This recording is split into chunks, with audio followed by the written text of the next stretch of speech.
કોંગ્રેસના નેતા અવસર નાક્યા વિરુદ્ધ આક્ષેપ લાગ્યા છે। ધાક ધમકી આપીને તોડફોડ અને લૂંટ કર્યાનો આક્ષેપ લાગ્યો। સરદાર ગામના વતની ધર્મેશ ઢાકેચાએ આક્ષેપ કર્યો। ઘરેથી સોનાની ચેન લૂંટી લીધાનો પણ આક્ષેપ લગાવ્યો। ધર્મેશ ઢાકેચાએ આજીડેમ પોલીસ મથકે અરજી આપી છે। અવસર નાક્યા ઘરે આવ્યા હોય તેવા સીસીટીવી ફૂટેજ પણ જાહેર કર્યા।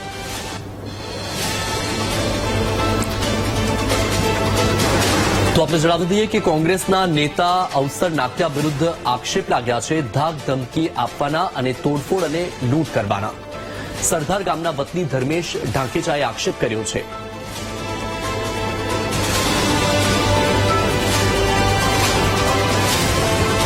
મારી ગેરહાજરીમાં આ અવસર નાક્યા અને એના ઘરવાળા બંને મારી ઘરે આવીને મારા પત્નીને ધમકાવેલા। આ કયો કાયદો છે?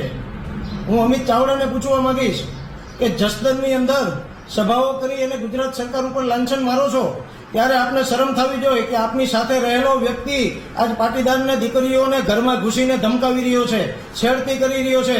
આની સામે ક્યારે સભાઓ કરો છો? હું તમને અમિતભાઈ ચાવડા પૂછવા માંગુ છું કે જસદણમાં આવીને અવસર નાક્યા સામે ક્યારે સભા કરો છો? આ અવસર નાક્યાને મારી ઘરે ઘૂસવાનું શું કારણ છે મને ખબર નથી, પણ કાલની તારીખમાં અવસર નાક્યાએ મારા ઘરમાં ઘૂસી એમના સાગરીતો સાથે મારા પત્નીને ધમકાવેલા છે, મારી ઘરે તોડફોડ કરેલી છે અને મારી ઘરે લૂંટ મચાવેલી છે, જેના સીસી ફૂટેજ અને ફોટાઓ પણ મેં આજે સીપી સાહેબને ફરિયાદ કરી અને રૂબરૂ આપેલા છે। તો આપણી સાથે ફોનલાઈન પર કોંગ્રેસના નેતા અવસર નાક્યા જોડાયા છે। અવસરભાઈ, સ્વાગત છે આપનું વીટીવીમાં। અવસરભાઈ, ધર્મેશભાઈએ જે આક્ષેપ લગાવ્યા છે તમારા પર, ખૂબ જ ગંભીર આક્ષેપો છે, શું કહેશો?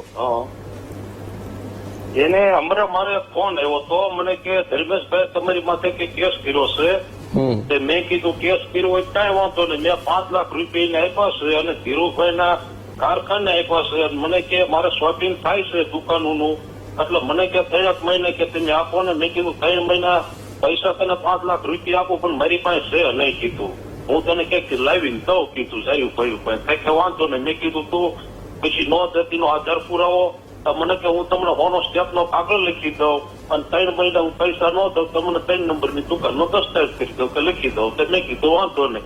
એના આજે 5 થી 7 લગભગ 6 થી 7 વર્ષ આવી ગયા, ફોન એના કોઈથી ઉપાડવાનો નહીં। એના ઘરે હું તમને કહું એક બે વખત આ લગભગ 5-7 વર્ષની મેં વધીનું 3-4 વખત ઉઘરાણી ગયો છું, ઉઘરાણી થયું એટલે મને ધમકીઓ આપે કે હું તમારી માથે ફરિયાદ કરીશ, કેસ કરીશ, આ કરીશ, તે કરીશ, એવું કીધા રાખે ખોટે ખોટું સમજ્યા। પૈસા નથી દેવા એટલે તો એ 5 લાખ રૂપિયાનો મુદ્દો શું છે? 5 લાખ રૂપિયા મેં એને આપ્યા હતા ઉશીના। અચ્છા, એટલે હવે એને નથી દેવા એટલે એ આમ કરે। અને લગભગ ને હું તમને કહું મારા સર્કલની મારી પાસે બધાને ખબર છે 5 લાખ રૂપિયા આપેલા છે। પણ ધર્મેશભાઈનું તો એવું કહેવું છે કે તમે ધાક ધમકી આપી અને તોડફોડ કરી અને સાથે તમે લૂંટ કરી હોય એવો પણ આક્ષેપ કર્યો। અને તેની સાથે એક સવાલ એ પણ થયો કે ભાઈ કોંગ્રેસના નેતા લૂંટ ક્યારથી કરતા થઈ ગયા?